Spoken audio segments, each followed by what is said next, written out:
I was 28 when Sam walked back into my life. 11 years had passed since the night I almost kissed him in his bedroom, and somehow one look was enough to make me 17 again. That morning, I was not thinking about the past. I was thinking about quarterly targets, a delayed client presentation, 3 unread messages from corporate, and the cold coffee sitting untouched beside my laptop. I did not own the company. I was too young for that kind of myth. But the firm had trusted me with full authority over its Seattle branch, and most days that responsibility felt heavier than ownership. We were growing fast. Too fast sometimes. The kind of fast that made everyone congratulate you while quietly adding more weight to your shoulders. By 9:30, my calendar already looked impossible. My phone buzzed. "Daniel," Maya said through the speaker, "your 10 o'clock interview is here." I looked at the clock and cursed under my breath. I had forgotten. Not completely, but enough. The kind of forgetting that happens when corporate sends 3 urgent emails before breakfast and a client decides to change direction 2 hours before a presentation. "The senior brand strategist candidate?" I asked.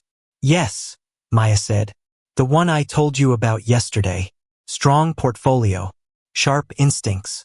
Very thoughtful campaign breakdowns. Right, that one." Maya had been unusually insistent that I meet him myself. For a role this important, I usually did the final interview anyway, but she had sounded almost excited. That was rare enough to make me curious. "Give me 1 minute," I said. "Then send him in." "Of course." The line clicked off. Outside my office window, Seattle sat beneath a pale gray sky.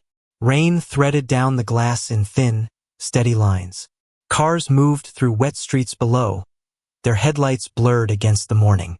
It was the kind of weather that made memory dangerous. I reached for the folder Maya had left on the small meeting table by the window. I had meant to read it earlier. I had meant to do a lot of things earlier. I opened the file. The first line stopped me cold. Samuel Whitaker. For a second, the office disappeared. The rain against the glass became rain against Sam's bedroom window. The small meeting table became a messy desk covered in textbooks. The smell of coffee became laundry detergent, old carpet, and the gray hoodie I had kept hidden in the back of my closet for 11 years. Samuel Whitaker. Sam. I stared at the name as if it might rearrange itself into someone else. Didn't. A knock came at the door. Before I could breathe, before I could call Maya back and cancel the whole thing, the door opened. Sam walked in. He stopped just inside the room, one hand still on the handle. He was older, of course. His face had sharpened. His hair was shorter, neater, styled in that effortless way people only achieved after trying. He wore a navy blazer over a white shirt, and he looked like someone who had learned how to enter rooms with confidence. But his eyes were the same. That was what broke me. At 17, Sam's eyes had always given him away before his mouth did. When he was annoyed, when he was guilty, when he was trying not to laugh, when he wanted to say something and swallowed it instead. Now those same eyes were staring at me across the small meeting table in my office. Neither of us spoke. The office carried on around us. Someone laughed near reception. A printer started somewhere down the hall. Rain tapped softly against the glass. Inside the room, time forgot what it was supposed to do. Sam's fingers loosened from the door handle, clicked shut behind him. I should have said something professional. "Good morning. Please have a seat." Instead, I only looked at him. Sam moved first. Not toward me, not away, just enough to remind us both that we were no longer boys sitting in his bedroom, too scared to name what was happening. "Hi, Daniel," he said. My name sounded different in his voice now. Lower, careful, like he was holding it with both hands. I swallowed. "Hi, Sam." 2 words each. Somehow the room was full. His gaze dropped to the open folder on the table. He had seen that I knew. Then he looked back at me, and a faint, helpless smile touched his mouth. "I didn't think I'd ever see you again." I wanted to say I had imagined it too many times to count. In airports, on sidewalks, in crowded cafes, in the quiet before sleep, when the mind becomes cruel and starts returning things you spent years burying. Instead, I glanced at the empty chair across from me. Neither did I. Sam sat down slowly. The interview was supposed to begin then. Work history, portfolio, strategy process, salary expectations.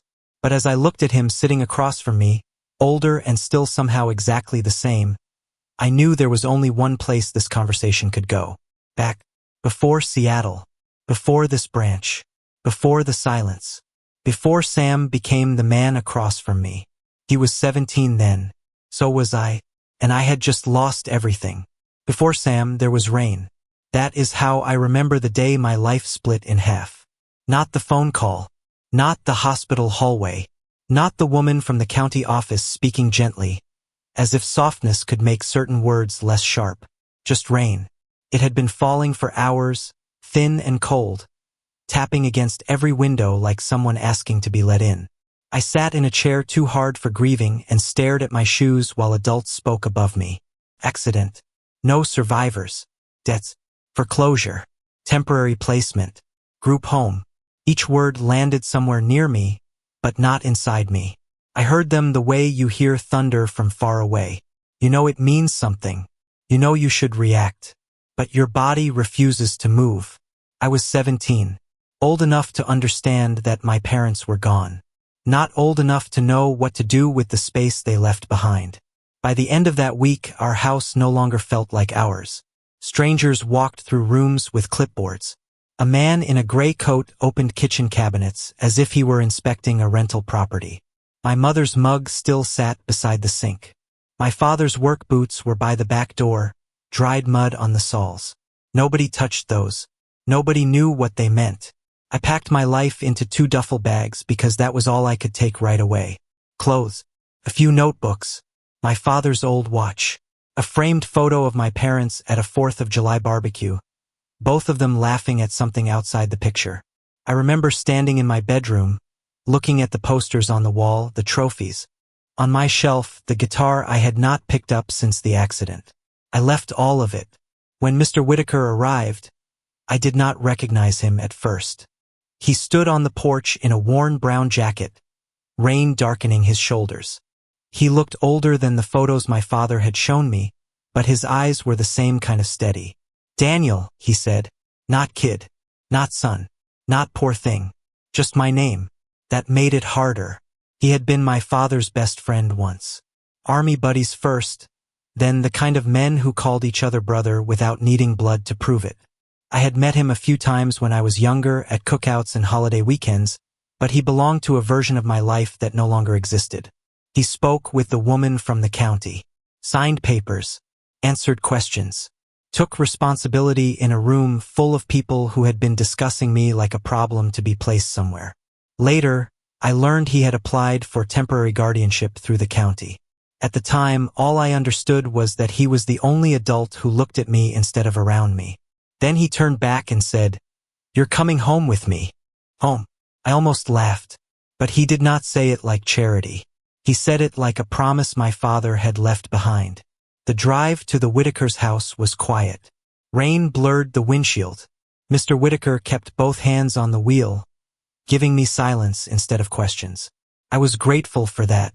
Their house sat on a narrow street lined with maple trees, the kind of place where muddy sneakers waited on porches and bicycles leaned against fences. It was smaller than ours had been. Warm light glowed behind the curtains. Mrs. Whitaker opened the door before we reached the steps. She hugged me.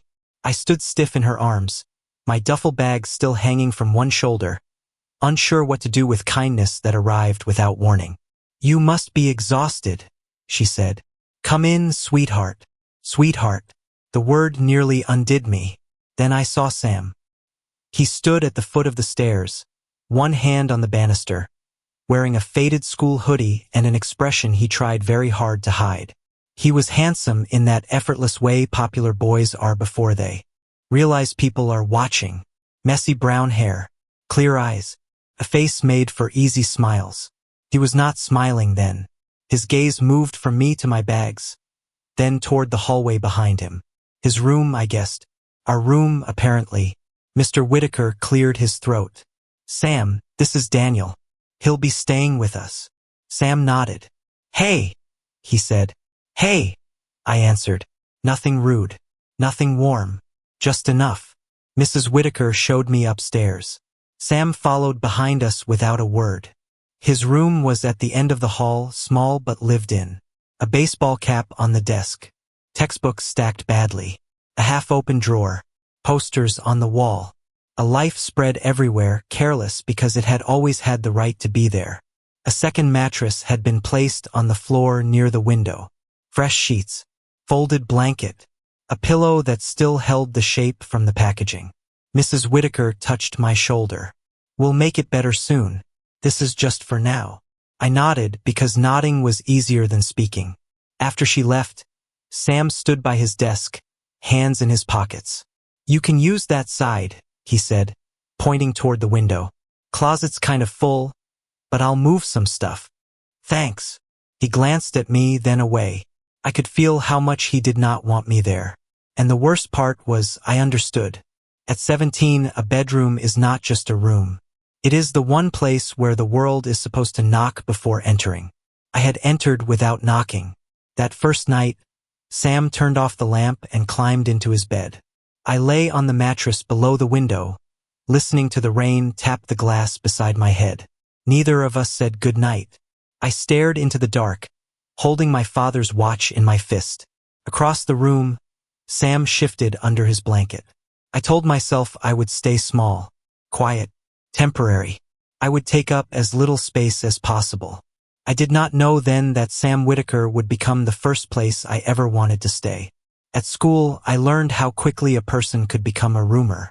The Whitakers lived only a few blocks from Sam's high school, so on Monday morning, we walked there beneath a sky still heavy with rain. Sam kept one strap of his backpack over his shoulder and moved with the easy confidence of someone who already knew where he belonged. I walked half a step behind him, not because he asked me to, because I did not know where else to stand. The hallways smelled like floor cleaner, wet jackets, and cafeteria coffee. Lockers slammed. Sneakers squeaked. Students laughed too loudly at things that probably were not that funny. Everywhere I looked, people seemed tied together by invisible strings. Friends calling names. Girls leaning against lockers. Guys shoving each other in that careless way that meant they had never truly been afraid of falling. I kept my eyes forward. Sam showed me the office, pointed out the cafeteria, told me which staircase was always crowded, and introduced me to exactly no one. I did not blame him. That was the first lie I told myself. By lunch, everyone knew I was the new guy whose parents died. No one said it directly to my face. They were too polite for that, or maybe too uncomfortable. But grief has a sound. It follows you in whispers, sudden silences, and the way people look away when you catch them staring. I sat alone at the end of a cafeteria table, pushing fries around my tray. Across the room, Sam sat with his friends. He looked different with them. Brighter, louder. His smile came easier, his shoulders relaxed, his hands moving when he talked. People listened when he spoke. A few girls glanced at him and pretended they were not. I told myself it made sense. Sam had a life before I arrived. I was not part of it. Then one of his friends looked over at me. "That him?" the boy asked, not quietly enough. Sam followed his gaze. For 1 second, our eyes met. I waited. It is strange. The things you wait for when you have nothing left. A nod. A wave. A small sign that someone sees you as more than a problem dropped into their bedroom. Sam looked away first. "Yeah," he said. "He's staying with us for a while." For a while. The words were not cruel. That almost made them worse. Another guy snorted. "Does he talk? Or does he just sit there looking haunted?" A few people laughed. Sam did not. But he did not stop them either. He only shrugged, like he wanted the moment to pass without touching him. I lowered my eyes to my tray and pretended I had not heard. After that, the shape of my school days became simple. Class, hallway, cafeteria, room, repeat. Teachers tried to be kind. That was exhausting in its own way. They said things like, "Take your time," and "Let me know if you need anything," as if I knew what I needed. I barely knew how to breathe without feeling guilty for doing it. Some students avoided me. Others turned me into a joke because jokes were easier than pity. Creepy new guy. Ghost boy. Funeral kid. Not shouted. Not shoved into a locker. Nothing dramatic enough for adults to notice. Just small cuts. Sam saw some of them. I know he did. Once, after English class, a boy named Tyler leaned near Sam and said, "Does your roommate always look like he's about to narrate a sad movie?" Sam glanced at me. I was close enough to hear every word. "He's not really my roommate," Sam said. "He's just staying in my room for now." The group laughed. Sam's face changed immediately, like he regretted it the second it left his mouth. But he did not take it back. I walked past them before he could decide whether to say my name. That afternoon, I reached the Whitaker's house before him. Mrs. Whitaker was in the kitchen, stirring something that smelled like chicken soup. "You're home early," she said. I nodded. "Hungry?" "No, ma'am." She looked at me with the kind of gentleness that made my throat hurt. "You don't have to call me ma'am." I nodded again and went upstairs. In Sam's room, I placed my backpack beside the mattress by the window. My side was neat. Too neat. Clothes folded inside one duffel bag. Toothbrush in a plastic cup. My father's watch hidden under my pillow. Nothing on the walls. Nothing that said I planned to stay. I sat on the floor and listened to the house breathe around me. Mrs. Whitaker moving in the kitchen. A car passing outside. The heater clicking on. A normal home. A normal family. A normal life I had been allowed to borrow. When Sam came in later, he paused at the doorway. "Hey," he said. "Hey." He looked like he wanted to say something else. I almost gave him the chance. Instead, I opened my textbook and stared at a page I could not read. Sam dropped his backpack by the desk. The space between us stretched, thin and awkward. Then he put on his headphones. That was how we survived those first weeks. Side by side, not together. I thought that would be the whole story.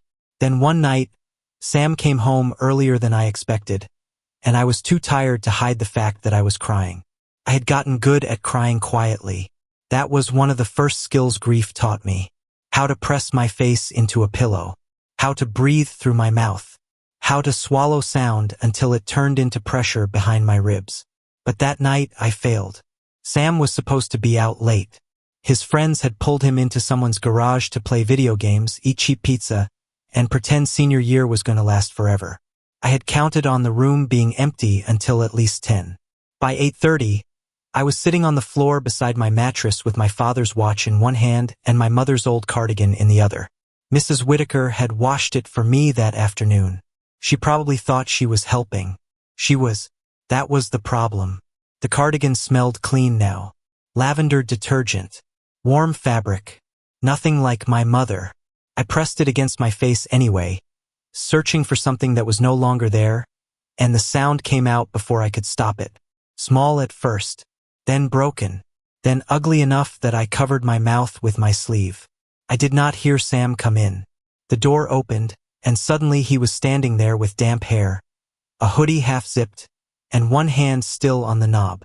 I froze. So did he. For a few seconds, neither of us moved. I wiped my face too quickly, which only made everything worse. "Sorry," I said. My voice cracked.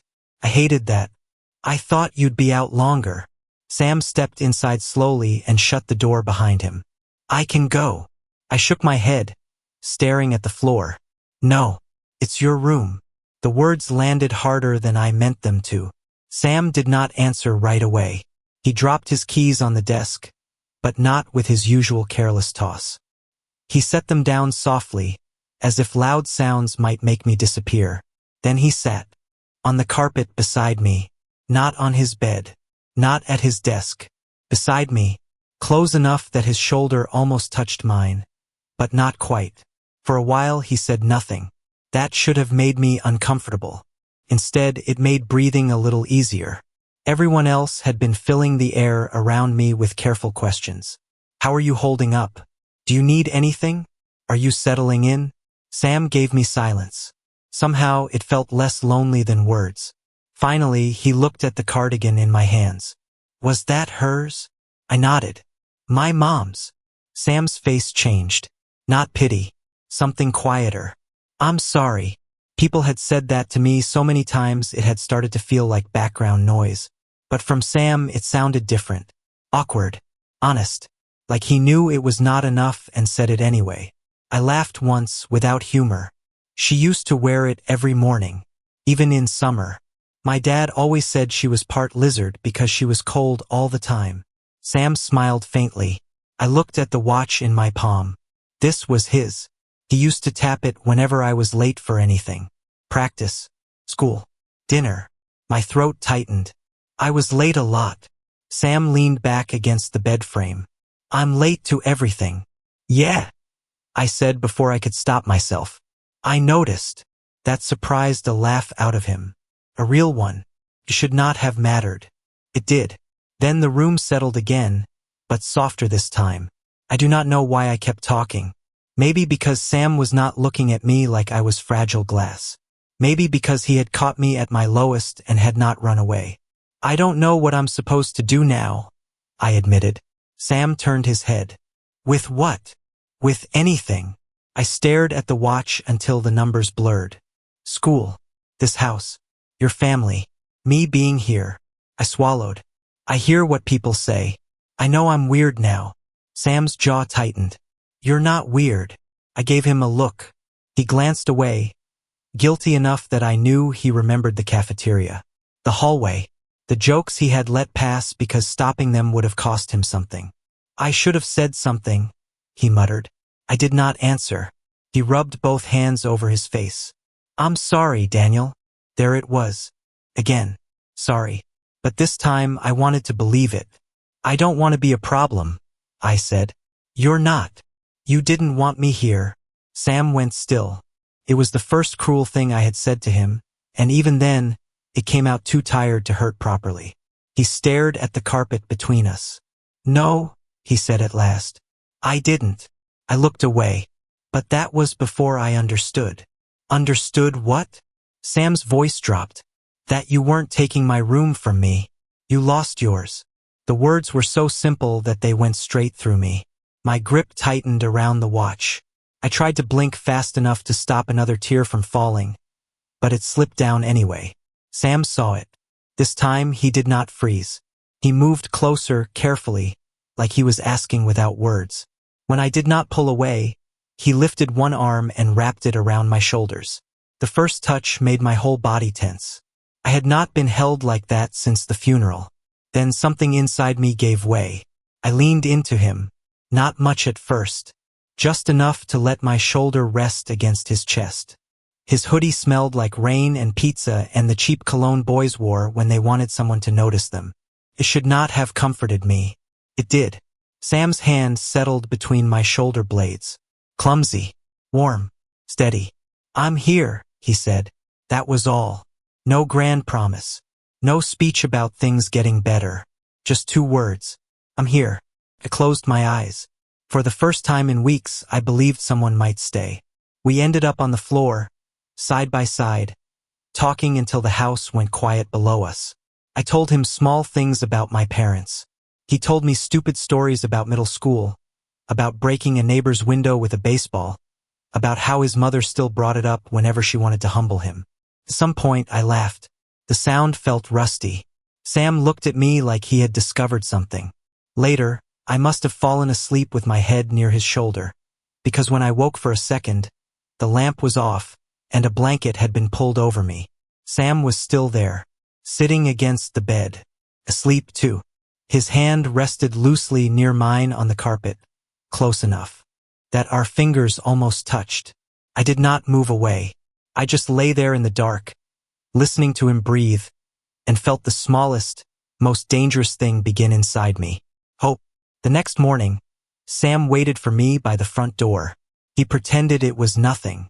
One sneaker untied, backpack hanging from one shoulder, toast held between his teeth while he dug through the small basket by the entryway for his keys. You coming? He asked. Usually he left 5 minutes before me. Usually I followed later. That day, I walked beside him. Neither of us said much on the way to school. The sidewalks were still damp from last night's rain, and every passing car sent a thin spray of water toward the curb. Sam kicked a pebble ahead of us for 3 blocks, like he needed something to do with his nerves. At the school entrance, his friends were gathered near the steps. I slowed down without meaning to. Sam noticed. For 1 second, I thought he would drift toward them and let me disappear into the hallway alone. Instead, he looked back. "You have English first, right?" I nodded. "I'll walk with you." It was such a simple sentence. It rearranged my whole morning. Tyler saw us coming and smirked. "Look who adopted the ghost." My stomach tightened. Sam did not laugh. He stepped past him like the comment was not worth the air it used. "Come on," he said to me. Just that. Come on. But in high school, where every glance feels like a verdict, walking beside someone can be a declaration. By lunch, people had noticed. Sam dropped into the seat across from me with his tray and acted like we had always eaten together. I stared at him. He stole one of my fries. "What?" he said. "That was mine." "You weren't eating it." "I was considering it." Sam grinned. "Too late." It was stupid. I laughed anyway. The sound surprised both of us. Across the table, one of Sam's friends blinked like he had forgotten I could make noise. Sam only leaned back in his chair, looking pleased with himself. After that, he kept pulling me into things. Not with speeches. Sam was not built for speeches. He dragged me into his life the way someone opens curtains in a dark room and pretends sunlight was inevitable. He made me sit with his group at lunch. He complained about homework until I helped him with it. He threw a hoodie at me one chilly morning because I had forgotten my jacket. "You'll freeze," he said. "It's not that cold. You're literally shivering." "I'm fine." "Daniel." He said my name like an argument. I put the hoodie on. It smelled like clean laundry, pencil shavings, and Sam. I spent the entire day trying not to notice. At home, our room stopped feeling divided by an invisible line. My books found their way onto his desk. His socks somehow ended up under my mattress. We fought over the bathroom mirror, whose turn it was to turn off the lamp, and whether pineapple belonged on pizza. "It's fruit," I told him. "It's a crime," Sam said. "You eat cereal for dinner." "That's different." "It really isn't." Mrs. Whitaker once paused in the hallway, listening to us bicker, and smiled like she had been waiting to hear normal teenage nonsense from that room. I started sleeping better. Not every night. Grief still found me when the house went quiet. Some mornings, I woke up reaching for a life that no longer existed. But now there was Sam across the room, mumbling at his alarm like it had personally betrayed him. Sam burning toast downstairs. Sam forgetting where he put his history notes, then accusing me of hiding them because I was too organized to be innocent. Little by little, the world became less empty, and Sam became dangerous. Not because he hurt me, because he made me want things again.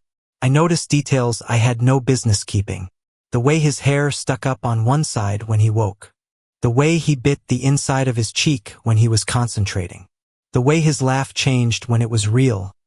Less loud, more breathless, like it escaped before he could make it impressive.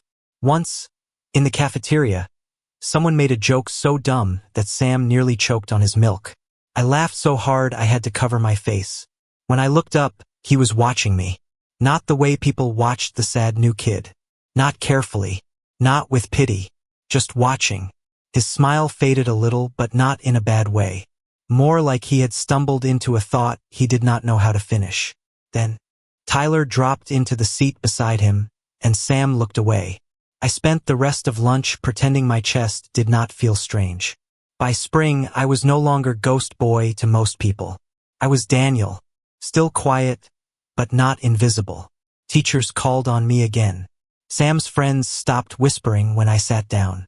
A girl from chemistry asked if I wanted to join a study group. I said yes because Sam kicked my shoe under the table until I did. "You need friends," he told me later. "I have friends." "You have me." I looked at him.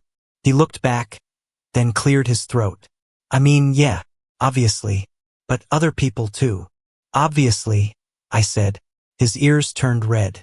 That became one of my favorite things, making Sam Whitaker lose his balance. One night, after homework, we lay in the dark with only the streetlights slipping through the blinds. The room smelled faintly of rain again, but not like the first night. This time it felt peaceful. Sam was quiet for so long I thought he had fallen asleep. Then he asked, out of nowhere, "So, what kind of person would you fall for?" I turned my head toward him, and something in the air changed before either of us understood why. I should have known better than to answer honestly. At 17, honesty was not always a choice. Sometimes it slipped out when the lights were off and the room felt too safe. Sometimes it hid inside a joke until someone looked at you too long. Sam lay on his bed with one arm tucked behind his head, staring at the ceiling like he had only asked because silence had gotten boring. "So," he said again, softer this time, "what kind of person would you fall for?" I turned onto my side, facing him from the mattress near the window. "I don't know. Come on. Everyone has a type. Do you?" He made a thoughtful sound. "Maybe. That means no. It means I'm mysterious. It means you don't know either." Sam laughed under his breath. The room was dim, but I could still see the curve of his mouth. Outside, a car passed slowly, its headlights sliding across the wall and disappearing. I looked back at the ceiling. "Someone kind, I guess." "That's your answer? Kind? You asked." I expected more detail. I hesitated, then kept going, though I did not know why. "Smart. Easy to talk to. Someone who doesn't make me feel like I have to pretend all the time." The room went still. Not awkward yet, just still. Sam shifted on the bed. "That's oddly specific." I forced a small smile. "Maybe I'm just picky." "Yeah," he said. "Clearly impossible standards. Very high. Kind, smart, easy to talk to," he repeated. "Wow, good luck finding that." I almost laughed. Almost. Because he was right there. Messy hair against his pillow. One sock missing.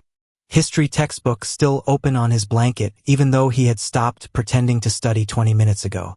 The boy who used to avoid standing too close to me at school, who now waited by my locker, stole fries from my tray, and made room for me in every part of his day without announcing he was doing it.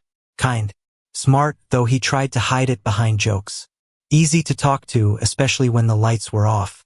Someone who made me feel like I did not have to perform being okay. Sam rolled onto his side to face me.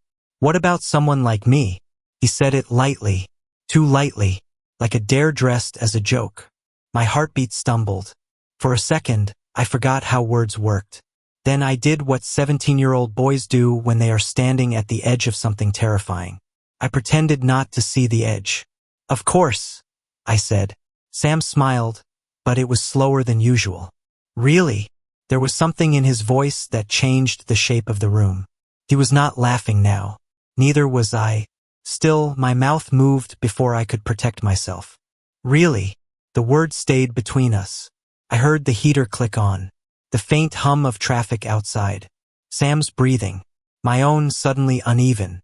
His eyes dropped to my mouth. It lasted less than a second. I saw it anyway. Everything inside me went still. Sam looked embarrassed, as if he had been caught stealing something. But he did not look away. That was what made it impossible to breathe. If he had laughed, I could have laughed too. If he had said he was kidding, I would have grabbed the excuse and held on with both hands. He did neither. "Daniel," he said. My name sounded different in the dark.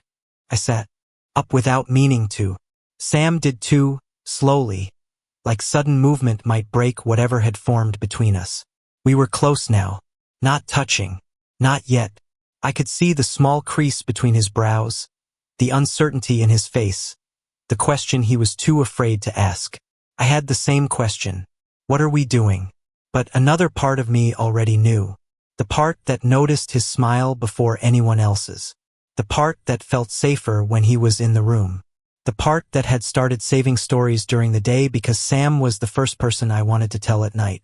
Sam leaned closer. Or maybe I did. I still do not know. The space between us shrank until I could feel the warmth of his breath. His eyes searched mine, giving me one last chance to move away. I did not. For one bright, impossible second, I thought maybe my life could become something I had not lost. Something new. Something chosen. Our mouths were almost touching when Mrs. Whitaker's voice rang up from downstairs. "Boys, dinner's ready." We flew apart. There was no graceful way to do it. Sam nearly hit his shoulder against the bed frame. I grabbed the nearest book like I had been deeply invested in American history from 3 inches away. "Yeah, Mom," Sam shouted, too loud. "Coming." His face was red. Mine felt worse. Neither of us moved at first. Then Sam stood, ran a hand through his hair, and looked everywhere except at me. "We should, yeah," I said. "Dinner, right?" We went downstairs with enough space between us for another person to walk through. At the table, Mr. Whitaker talked about a leak in the garage roof. Mrs. Whitaker asked about school. Sam answered with one-word sentences. I nodded at the wrong moments and almost put salt in my water. Mrs. Whitaker looked between us. "You two okay?" "Fine," Sam said. "Fine," I said at the exact same time. Mr. Whitaker paused with his fork halfway to his mouth. Sam coughed. I stared at my plate like mashed potatoes had become fascinating. For the next few days, everything changed by trying not to change. Sam still walked with me to school. I still sat with him at lunch. We still did homework in the same room and argued about stupid things. But now, every pause had a pulse. Every accidental touch lasted half a second too long. Every time Sam said my name, I remembered how close his mouth had been to mine. Neither of us mentioned that night. Maybe we were waiting for courage. Maybe we were hoping the other person would speak first. Then, before either of us could find the right words, someone else made a decision that gave us an easier way to stay silent. The news came on a Thursday night. I remember that because Mrs. Whitaker had made meatloaf, and Sam had complained about peas for 10 straight minutes until his mother threatened to give him extra. It should have been an ordinary dinner. For a while it was. Mr. Whitaker asked about school. Mrs. Whitaker reminded Sam that college application deadlines were not a government conspiracy designed to ruin weekends, no matter how many times he said it. Sam argued that weekends were sacred. I laughed into my water glass. Then Mr. Whitaker set his fork down. Not loudly. That was how I knew something was coming. "Daniel," he said, "I got a call today." Sam stopped moving. I looked up. "From who?" "A woman named Margaret Ellis. She said she's your mother's cousin." The warmth seemed to drain out of the room. I knew the name. Not well. My mother had mentioned her a few times, usually around Christmas cards or old family stories. She lived 2 states away in Oregon, with a husband who owned some kind of medical equipment company and a house big enough to be described as an estate without anyone laughing. "She heard what happened," Mr. Whitaker continued carefully. "It took her a while to track everything down. She wants to speak with you." Mrs. Whitaker folded her hands near her plate. "She also said she'd be willing to have you live with them." The knife in Sam's hand touched his plate with a small, sharp sound. No one looked at him. I did. His face had gone still. Mr. Whitaker leaned forward. "This is not us asking you to leave. I need you to understand that." I could not answer. "They have more resources," he said. "A larger home. Good schools nearby." She mentioned private tutoring, college counseling, whatever support you might need. Each word sounded practical, sensible, kind. That made it worse. Mrs. Whitaker reached across the table and touched my wrist. "But if you want to stay here, you stay. This house is open to you, honey." My throat tightened. I looked around the kitchen, the scratched wooden table, the magnet-covered refrigerator. Sam's backpack dumped near the back door even though he had been told 100 times not to leave it there. The crooked family photo on the wall where Mr. Whitaker's smile looked slightly forced because Sam had apparently made rabbit ears behind his head. It was not fancy. It was home in a way I had stopped believing I was allowed to want. "I don't know," I said. "That's okay," Mr. Whitaker replied. "You don't have to decide tonight." But of course I did. Not officially. Not out loud. Inside me, something had already started tearing itself in two. After dinner, Sam and I did the dishes in near silence. Usually, he made stupid comments about how the dishwasher was a robot we refused to trust. That night, he rinsed plates too carefully and handed them to me without looking up. When we went upstairs, the room felt smaller than usual. Sam sat on his bed. I sat on my mattress. The same distance as always. Felt impossible. For a long time, neither of us spoke. The unfinished thing from the other night sat between us. Breathing. Finally, Sam said, "Oregon sounds nice." I looked at him. He was staring at his hands. "Yeah," I said. "I guess. Better school, probably. Probably. College counseling and all that." I almost smiled, but it hurt too much. "You sound like a brochure." He let out a weak laugh, then went quiet again. I wanted him to say it. Not a grand speech. Not some movie scene where he grabbed my wrist and confessed everything we were too young to name. Just one sentence. "Stay." That would have been enough. Instead, Sam rubbed his palms against his jeans and asked, "What do you think you'll do?" "I don't know." Another silence. Then I did the bravest thing I had ever done. I looked straight at him and asked, "Do you want me to stay?" Sam's eyes lifted to mine. There it was. The question under every other question. "Do you want me here? Do you want me the way I want you?" Did that night mean something? Or did we both just get too close in the dark? Sam opened his mouth. Closed it. For one wild second, I thought he would say yes. His face was full of it. Panic. Want. Fear. Something soft and desperate that made my chest ache. But then he looked away. "I think," his voice came out rough, "I think you should choose what's best for you." The words were careful. So careful they cut clean. I nodded once. "Right, Daniel?" "No, you're right." I forced my mouth into something almost like a smile. "It's a good opportunity." Sam looked miserable. That should have comforted me. It did not. I turned toward my duffel bag, pretending to search for a notebook. My hands were shaking, so I kept them busy with zippers and folded shirts. Behind me, Sam said nothing. Neither did I. The next morning, I told Mr. Whitaker I would go. Mrs. Whitaker cried a little, though she tried to hide it. Mr. Whitaker put a hand on my shoulder and said he understood. Sam stood near the stairs, pale and quiet. "When?" he asked. 2 weeks, Mr. Whitaker said. 2 weeks. 14 days. A lifetime if someone was brave. Nothing at all if neither of us was. Sam looked at me then. I waited again. I was always waiting for him, even when I pretended not to. But he only nodded. And just like that, leaving became easier than asking twice. 2 weeks can be cruel when everyone pretends they are normal. On the outside, nothing changed. Sam and I still walked to school together. We still sat at the same lunch table. He still complained about homework, and I still corrected his essay drafts while pretending I was annoyed. At night, we still shared the same room, separated by 6 feet of carpet and every word neither of us knew how to say. But everything had become temporary. The hoodie he had lent me hung on the back of my chair. I stopped wearing it because I knew I would have to give it back. My books sat on his desk, mixed with his, but each night I quietly moved 1 or 2 into my duffel bag. Sam noticed. He always noticed things he refused to talk about. One afternoon, I came home and found him standing by the window, holding my father's watch. I had left it on the desk by mistake. He looked startled when I walked in. "Sorry," he said quickly. "I wasn't snooping."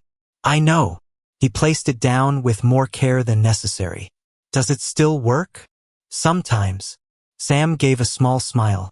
"Sounds like my alarm clock." I laughed because I was supposed to. Then the room held its breath. He looked at the watch, then at me. "You'll take it with you, right?" "Yeah." "Good." That was the problem with Sam. He kept saying almost enough. At school, people started talking about college decisions, graduation photos, summer plans. Sam's friends joked about who would cry at commencement. Someone asked me whether Oregon had beaches. I said yes, probably. I had no idea. Sam was sitting beside me, close enough that his knee brushed mine under the table. Neither of us moved. For half a second, I let myself imagine staying. Then Tyler said something loud. Everyone laughed, and the moment folded itself away. The last Friday before I left, Mrs. Whitaker made spaghetti because she said it was my favorite. It wasn't. It was Sam's. But I ate 2 plates anyway because she looked so hopeful, and because Sam kept stealing garlic bread from the basket when she turned around. After dinner, Mr. Whitaker handed me a folded piece of paper with their home phone, his work number, and the address written neatly in blue ink. "You call if you need anything," he said. I nodded. "I mean it, Daniel. I know." His hand came down on my shoulder, heavy and warm. For one terrible second, I almost asked if I could change my mind. Instead, I said, "Thank you." That night, Sam and I packed the rest of my things. He sat on the floor across from me, tossing rolled socks into my duffel bag with terrible aim. "You're bad at this," I said. "I'm adding emotional support. You're missing the bag." Emotional support is not always accurate. I smiled. Then he picked up the hoodie from the chair. The gray one. The one I had worn through half the semester. The one that smelled less like him now because I had washed it twice, trying to make it easier to return. He held it out. I stared at it. "You should keep it," he said. My chest tightened. "Sam, it's old. It's your favorite." "No, it's not. You wear it all the time." He looked away. "Then maybe you should have it." I took it slowly, folding it into my bag before he could see my hands shake. "Thanks." "Yeah." That was our language by then. "Thanks." "Yeah." "Take care." "Good luck." Every safe word covering the dangerous ones. The morning I left, the sky was clear for the first time in days. Felt rude. Mrs. Whitaker hugged me so tightly I could barely breathe. She smelled like vanilla lotion and coffee. When she let go, her eyes were wet. "You're always welcome here," she whispered. Mr. Whitaker shook my hand, then pulled me into a rough hug anyway. Sam stood by the porch steps, hands in his pockets. My bags were already in the trunk of Margaret's car. She was polite, expensive-looking, and kind in a way that felt practiced. She gave us space, but not enough. Sam walked me to the passenger side. For a moment, we stood there with the car door open between us. "This is weird," he said. I nodded. "Yeah. You'll call? Will you answer?" His mouth twitched, but his eyes did not. "Yeah." I wanted to say, "Ask me again. Ask me not to go. I'll stay. I swear I'll stay." Instead, I said, "Take care, Sam." His face changed, just a little. "You too, Daniel." I got in the car. As we pulled away, I looked through the rear window. Sam was still standing there.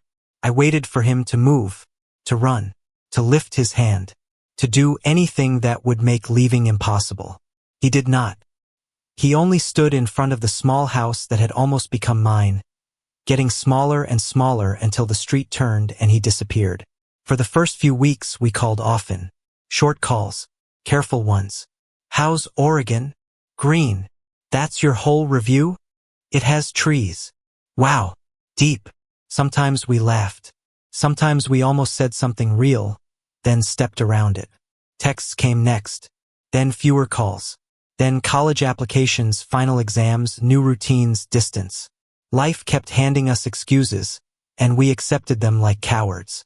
No fight ended us. No goodbye closed the door. We simply became two people who once meant everything and slowly learned how to act like we didn't. Years passed.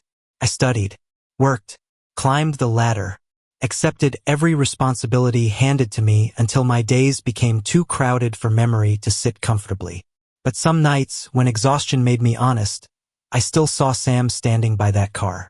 And I still wondered what my life would have become if he had taken one step forward.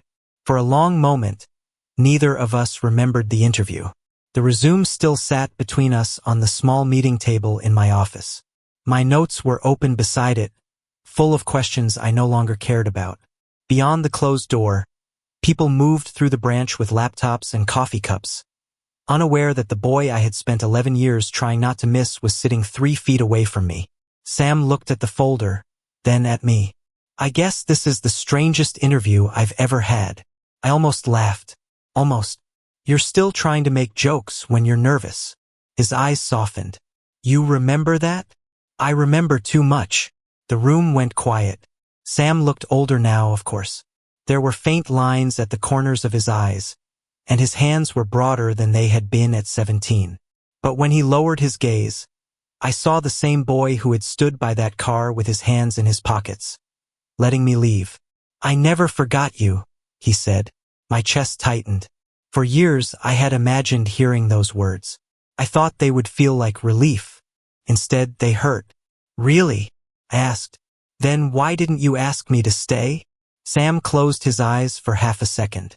When he opened them, the joke was gone. "Because I thought leaving would give you a better life." I said nothing.